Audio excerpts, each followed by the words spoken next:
কেশবপুর কাটাখালী বাজারে free medical camp অনুষ্ঠিত।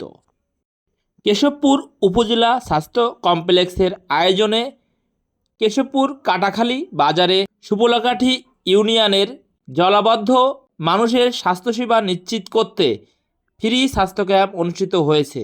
এই ক্যাম্পের শুভ উদ্বোধন করেন যশোর জেলার সিভিল সার্জন ডাক্তার মাহমুদুল হাসান।